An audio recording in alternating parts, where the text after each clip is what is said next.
मानव जीवन में समय, परिस्थिति और स्थान बड़ी भूमिका अदा करते हैं। कई बार जो कुछ भी घटित होना होता है उसी के अनुरूप परिस्थितियां बनती चली जाती हैं। कलयुग में एक ही चक्रवर्ती सम्राट हुए और वो थे सम्राट विक्रमादित्य, जिनके नाम पर भारतवर्ष में विक्रम संवत की शुरुआत हुई। विक्रमादित्य एक बहुत ही पराक्रमी, विद्वान, कुशल प्रजापालक, धर्मयज्ञ एवं परोपकारी राजा थे। राजा विक्रमादित्य अपनी प्रजा को पुत्रवत प्यार करते थे तथा रात्रि में वेश बदलकर अपनी प्रजा के हालचाल और कुशल क्षेम जानने के लिए नगर भ्रमण हेतु निकल जाया करते थे। एक बार यूं ही राजा विक्रमादित्य वेश बदलकर देर रात्रि में नगर भ्रमण हेतु निकले। भ्रमण करते करते अमृत बेला का समय हो गया। कौ फटने लगी थी। भोर के इस समय राजा विक्रमादित्य नगर की परिक्रमा करने वाले मार्ग से गुजर रहे थे। मार्ग के दूसरी ओर घना जंगल प्रारंभ हो जाता था। यकायक राजा ने देखा कि एक नौजवान लकड़हारा कंधे पर कुल्हाड़ी लिए जंगल में प्रवेश कर गया और लकड़ी काटने के लिए एक ऊंचे वृक्ष पर चढ़ गया। तत्काल ही राजा विक्रमादित्य ने देखा कि एक भयानक रीछ दौड़ा आया और उसी वृक्ष पर चढ़ने लगा जिस पर वह नौजवान लकड़हारा लकड़ी काट रहा था। रीछ को वृक्ष पर चढ़ते देखकर राजा को बड़ा अचंभा हुआ, क्योंकि रीछ तो वृक्ष पर कभी नहीं चढ़ सकता। उस नौजवान लकड़हारे ने जब रीछ को अपनी ओर आते देखा तो उसके हाथ पांव फूल गए। भय के कारण उसके हाथ से वृक्ष की टहनी छूट गई और पृथ्वी पर गिरकर उसके प्राण पखेरु उड़ गए। तब रीछ वृक्ष से नीचे उतरा और राजा के देखते ही देखते उसने एक सुंदर लड़की का रूप धारण कर लिया और जंगल के समीप ही स्थित एक कुएं की मुंडेर पर जाकर बैठ गई। राजा दूर खड़ा कौतूहल ये सब देख रहा था और सोच रहा था कि यह लड़की बना हुआ रीछ अब क्या करेगा। थोड़ी ही देर में राजा के दो सिपाही जो रात्रि गश्त पर थे उधर आ निकले और इत्तेफाक से दोनों सिपाही आपस में सगे भाई थे। छोटे भाई की नजर जब कुएं की मुंडेर पर बैठी उस सुंदर लड़की पर पड़ी तो बड़े भाई से बोला, देख भाई कितनी सुंदर लड़की बैठी है, मेरा मन कर रहा है कि मैं इससे विवाह कर लूं। बड़ा भाई बोला, बड़े भाई के होते हुए छोटा भाई कैसे विवाह कर सकता है? बड़ा होने के नाते पहले मेरी है, इसलिए इससे विवाह तो मैं ही करूंगा। अब छोटा भाई बोला, इसे पहले मैंने देखा है इसलिए इससे विवाह तो मैं ही करूंगा। तब बड़ा भाई बोला कि हम तो व्यर्थ ही झगड़ रहे हैं, क्यों न हम इस लड़की से ही पूछ ले। यह हम दोनों में से जिसे पसंद करेगी वही इस लड़की से विवाह कर लेगा। इस प्रकार आपस में निर्णय करके दोनों भाई उस लड़की के पास पहुँचे। बड़े भाई ने उस लड़की से प्रश्न किया, हे सुंदरी, आप कौन हो और यहाँ क्या कर रही हो? वह लड़की बोली, मैं पास ही एक गांव में रहती हूँ और अपने पति की तलाश में निकली हूँ। छोटा भाई बोला, तुम्हारा पति कहाँ है? तुम चाहो तो उसे ढूंढने में हम तुम्हारी सहायता कर सकते हैं। तो वह लड़की बोली, अभी तो मैं कुंवारी हूँ और किसी योग्य वर की तलाश में निकली हूँ। तब छोटा भाई बोला, हम दोनों भाई भी अभी कुंवारे हैं, यदि तुम चाहो तो हम में से किसी एक से विवाह कर सकती हो। लड़की बोली, मैं तुम दोनों में से एक से विवाह कर लूंगी, परंतु मेरी एक शर्त है। दोनों भाई बोले, क्या शर्त है तुम्हारी? लड़की बोली, तुम दोनों में से जो भी अधिक बहादुर होगा मैं उसी से विवाह करूंगी। इतना सुनते ही दोनों भाई स्वयं को एक दूसरे से श्रेष्ठ सिद्ध करने की इच्छा रखते हुए आपस में युद्ध करने लगे। लड़ते लड़ते दोनों भाइयों ने तलवारें निकाली और एक दूसरे के पेट में आर पार कर दी। इस प्रकार तड़प तड़प कर दोनों भाइयों ने अपने प्राण त्याग दिए। तब वह लड़की जोर से हंसी और उठकर एक दिशा की ओर चल पड़ी।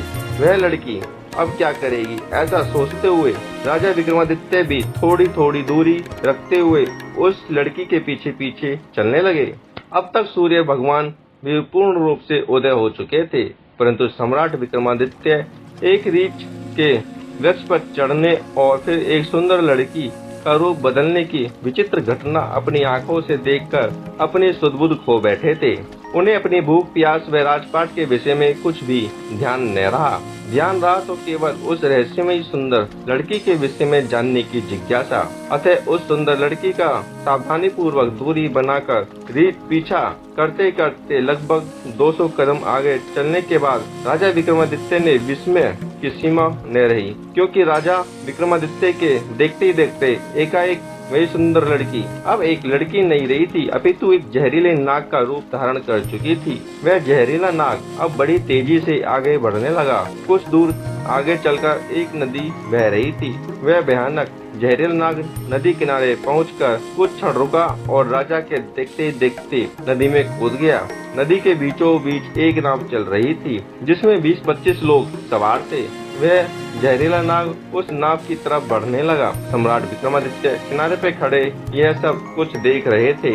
देखते ही देखते वह जहरीला नाग उस नाव में कूद गया। नाग पर नजर पड़ते ही नाव में भगदड़ मच गई और अपनी जान बचाने के लिए लोग नाव से पानी में कूद पड़े। उनमें से जो लोग तैरना जानते थे वे तो तैरकर नदी से बाहर निकल गए और जो तैरना नहीं जानते थे वे सभी लोग पानी में डूबकर मर गए। थोड़ी देर के बाद जब नाग नदी से बाहर निकला तो नदी के किनारे किनारे आगे बढ़ने लगा। सम्राट विक्रमादित्य उसके पीछे पीछे चलने लगे। कुछ दूर जाकर राजा विक्रमादित्य को एक बार फिर आश्चर्यचकित होना पड़ा, क्योंकि उस नाग ने एक बार फिर अपना रूप बदला। अब वह एक वृद्ध ब्राह्मण के रूप में था।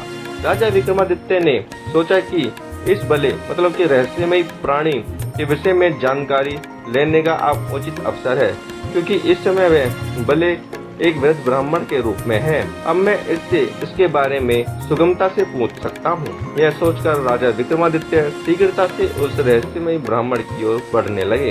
राजा विक्रमादित्य तो उस छलावे का पीछा कर रहे थे। अब राजा विक्रमादित्य तेज तेज कदमों से चलते चलते उस वृद्ध ब्राह्मण के सम्मुख पहुंच गए और उसे हाथ जोड़कर प्रणाम किया। वृद्ध ब्राह्मण ने भी हाथ जोड़कर अभिवादन स्वीकार किया। तब राजा विक्रमादित्य ने उससे प्रश्न किया, आप कौन है? वह बोला, तुम्हें दिखाई नहीं देता? ब्राह्मण हूँ।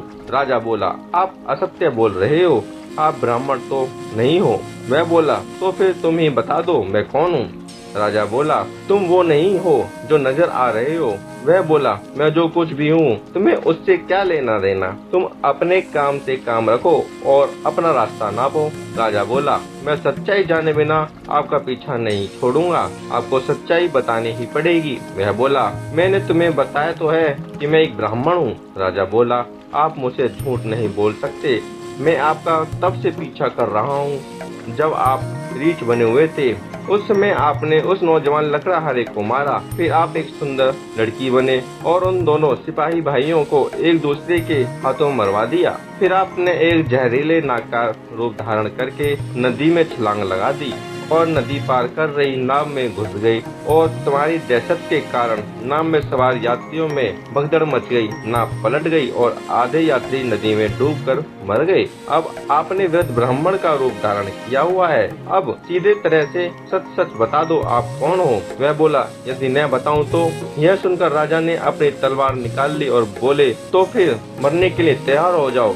तुम जानते नहीं यह राजा विक्रमादित्य की नगरी है और मैं राजा का वफादार नौकर हूँ। इस धर्मात्मा राजा की नगरी में इतने लोगों की जान लेकर तुम जीवित बचकर नहीं जा सकते। अब मरने से पहले जल्दी से ये बता दो कि तुम कौन हो। राजा विक्रमादित्य की धमकी सुनकर वह वृद्ध ब्राह्मण जोर जोर से खिलखिलाकर हंस पड़ा और बोला, मैं जानता हूँ कि यह महाप्रतापी सम्राट विक्रमादित्य की राजधानी है और मैं यह भी जानता हूँ कि तुम ही विश्व प्रसिद्ध सम्राट विक्रमादित्य हो। फिर भी एक बात जान लो कि तुम मुझे नहीं मार सकते, बल्कि एक दिन ऐसा आएगा कि मैं ही तुम्हें मरने के लिए विवश कर दूंगा। उसके इस बोल सुनकर राजा विक्रमादित्य सोचने लगे कि इसने इस वेश में भी मुझे पहचान लिया, वह कोई छोटी मोटी हस्ती तो हो नहीं सकती। तो राजा थोड़े विनम्र होकर बोले, अब आपने मुझे पहचान ही लिया है तो कृपया आप बताएं कि आप वास्तव में कौन हो। तब वह ब्राह्मण बोला, किसी ने सत्य ही कहा है कि संसार में 4 प्रकार के हट प्रसिद्ध हैं, राजहट, बालहट, त्रियाहट और योगहट। तुम राजा हो,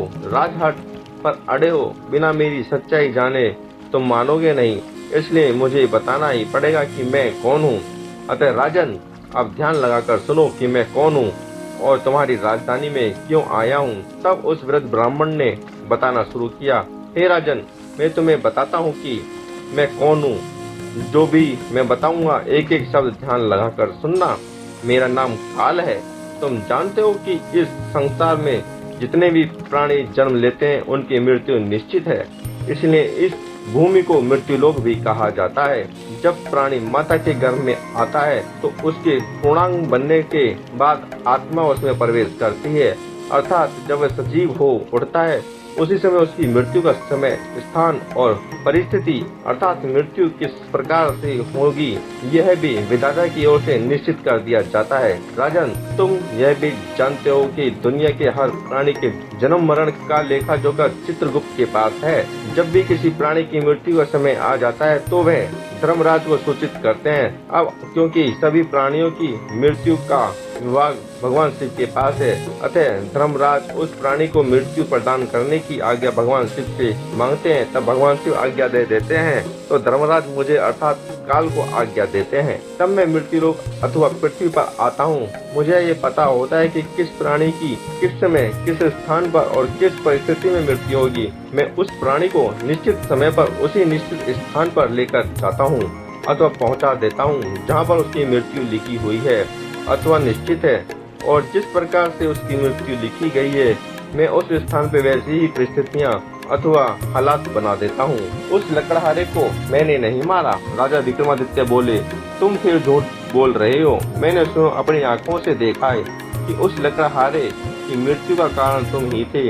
वृद्ध ब्राह्मण बोला, बेशक कारण मैं बना था, लेकिन सांसारिक लोग तो यही समझते हैं कि लकड़हारे की मृत्यु वृक्ष से गिरकर वृक्ष का टहना टूटने के कारण हुई है, और फिर मुझे तो मृत्यु देव धर्मराज के आदेश का पालन करना ही पड़ता है।